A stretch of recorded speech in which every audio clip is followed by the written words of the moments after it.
नमस्कार, अतुल्य लोकतंत्र चैनल में आप सबका स्वागत है। मैं हूं आपका अपना दोस्त अतुल्य कुमार। अभी कुछ दिन पहले एक वेब सीरीज आई थी और उसमें गाना था कि आइए ना हमरा बिहार में, कट्टा ठोक देते हैं हम कपार में। बिहार के दिन और बिहार के इतिहास में एक काला अध्याय फिर से जुड़ गया। कल मोतिहारी की जो सुबह हुई है वो गोलियों की बौछार से और गोलियों की गड़गड़ाहट के साथ मोतिहारी वालों की नींद खुली है। तो मैं आप लोगों को बताना चाहूंगा और आप लोगों की स्क्रीन पे दिख भी रहा होगा कि मोतिहारी के एक ठेकेदार थे ओम प्रकाश सिंह, उन पे 25 राउंड की गोलियों के साथ बौछार होती है और उनको घटना स्थल पे मृत्यु हो जाती है। ओम प्रकाश सिंह अपने चालक के साथ किसी कार्य से बाहर जा रहे थे और उन पे घात लगाए अपराधियों ने गोलियों को बौछार कर दी और घटना स्थल पे उनकी मृत्यु हो गई। जिस तरह से बीते कई दिनों में अपराधियों का हौसला बिहार में बढ़ती जा रही है, इसको देख के लगता है कि प्रशासन और शासन नतमस्तक है। जैसे बिहार में माइनिंग अफसर के साथ घटनाक्रम होते हैं, माइनिंग अफसर पे माफियाओं खदेड़ को मारते हैं, जो कि आप लोगों के स्क्रीन पे दिख रहा है। इससे कहीं से भी नहीं लग रहा कि बिहार में शासन व्यवस्था है।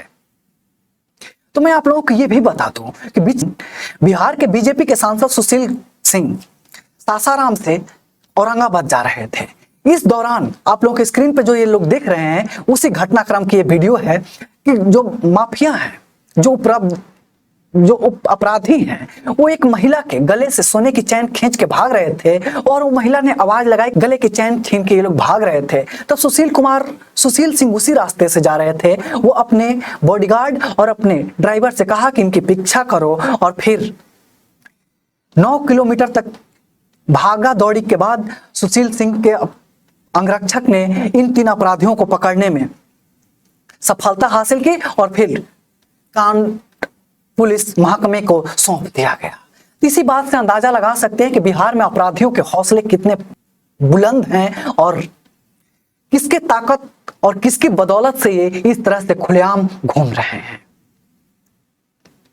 तो मेरे कमेंट्स में ऐसे लोग आ जाएंगे कि क्या इससे पहले जब महागठबंधन की सरकार नहीं थी या नीतीश कुमार की सरकार नहीं थी तो क्या बिहार में रामराज था? नहीं साहब, मुझे इससे पहले की बात नहीं पता कि रामराज था या नहीं था, लेकिन इसके बाद का अभी के बाद मुझे पता है कि रामराज नहीं है। अभी बिहार की आम जनता अपने आप परेशान, हताश और लाचार दिख रही है। जब रोजगार की बात करते हैं तो साहब, रोजगार सरकार अगर वैकेंसी भी निकालती है तो उनके पोसे पाले गए माफियाओं के भेंट चढ़ जाता है।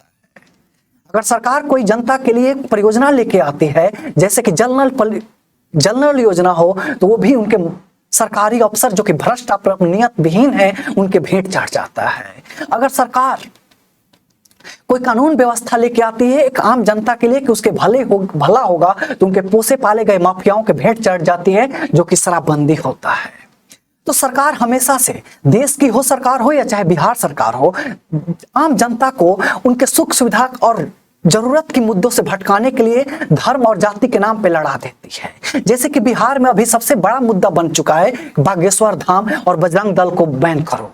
साहब, ये बजरंग दल को बैन करो और बागेश्वर धाम आम जनता के लिए और आम जनता के उत्थान के लिए काम नहीं आएगा।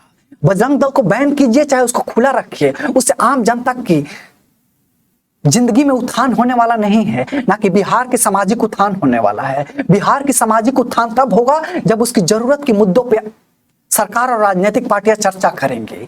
लेकिन जब सरकार और राजनीतिक पार्टियां अपनी राजनीति के लिए और अपनी सत्ता भोगी के लिए और सत्ता के लिए आम जनता को आपस में लड़वाना चाहती है और लड़वाने के लिए वो तमाम धर्म और जाति का कार्ड आम जनता को सौंप दिया जाता है कि आप लोग इस पे लड़ें। ना रोजगार की बात होती है, ना शिक्षा की बात होती है, ना शासन व्यवस्था की बात होती है। चाहे विपक्ष हो चाहे सत्ता पक्ष हो, ये कभी इस मुद्दे पे बिहार में बात करने के लिए एक मंच पे नहीं बैठा होगा कि हम लोग मिल के बिहार के आम जनता के लिए अच्छे दिन कैसे लाएं, चाहे उनकी भलाई कैसे करें। लेकिन हाँ,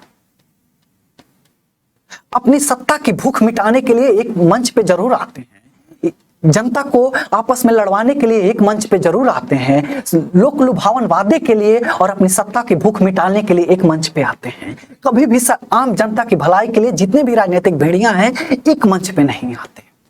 जिस तरह से आप लोगों का मेरे स्क्रीन पे देख रहे हैं, बिहार में एक एक करके तमाम घटनाक्रम हो रहे हैं। हर दिन बिहार शर्मसार हो रहा है, बिहार परेशान हो रहा है, लाचार हो रहा है। लेकिन सत्ता पक्ष हो या विपक्ष हो, बागेश्वर धाम और धीरेन्द्र शास्त्री बिहार में आएंगे या नहीं आएंगे, हम उसको रोक देंगे, उसको नहीं रोक पाएंगे, इसी पे चर्चा हो रही है। तो बजरंग दल को बैन करना है या नहीं करना है, इस पे चर्चा हो रही है। साहब, धर्म और मस्जिद और गुरुद्वारा आप ही लोगों के कारण एक ऐसा समय में से गुजर रहा है कि धर्म, मस्जिद, गुरुद्वारे को हमें रक्षा देने का और सुरक्षा देने का वक्त आ गया है। नहीं तो गुरुद्वारा, मंदिर और मस्जिद जाने के बाद आम जनता और नागरिक अपने आप को सुरक्षित और शांति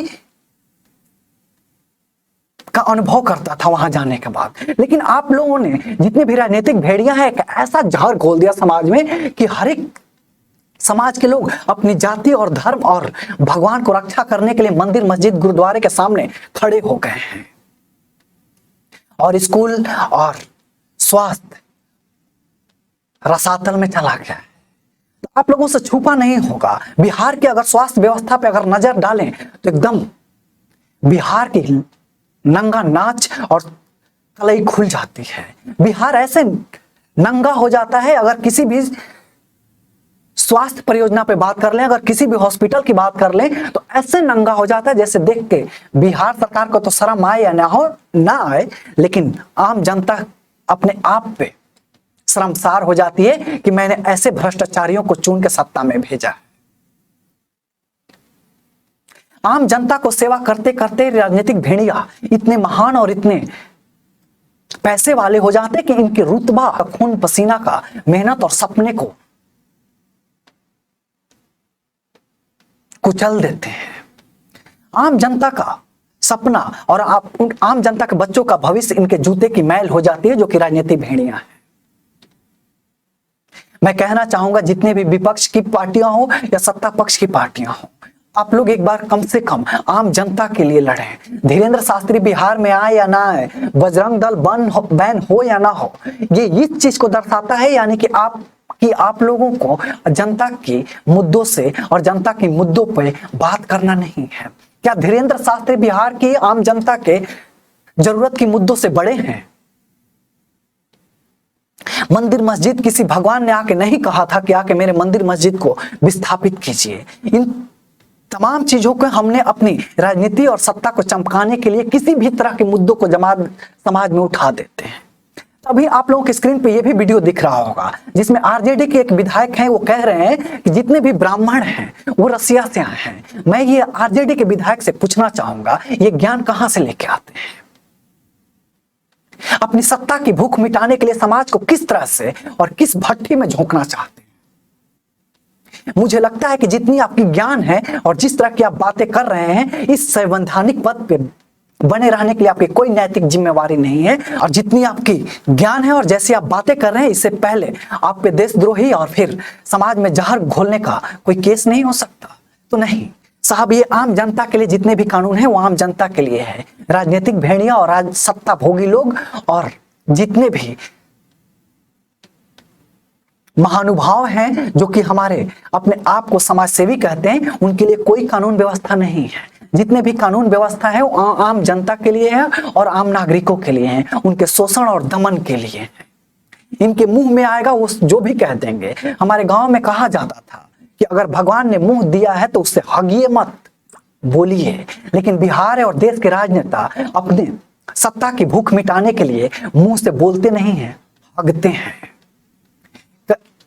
अपने किसी भी संवैधानिक पद पे बैठे हुए व्यक्ति के लिए ऐसे शब्दों का उच्चारण करना मेरे लिए से कहीं से भी शोभा नहीं देता। लेकिन जब ऐसे राजनीतिक भेड़िया का अपने शब्दों की मर्यादा भूल के लोक लुभावन वादे करके हमारे पे शोषण करें, तो फिर आम जनता अपना सब्र का बांध तोड़ देती है और इन भेड़ियाओं को और इन भेड़ियाओं का औकात दिखाने के लिए और इनको ईंट से ईंट बजाने के लिए, इनसे आंख से आंख मिलाने के लिए खड़ी हो जाती है। आशा करते हैं कि बिहार में नीतीश कुमार और महागठबंधन की सरकार जिस तरह से सरकार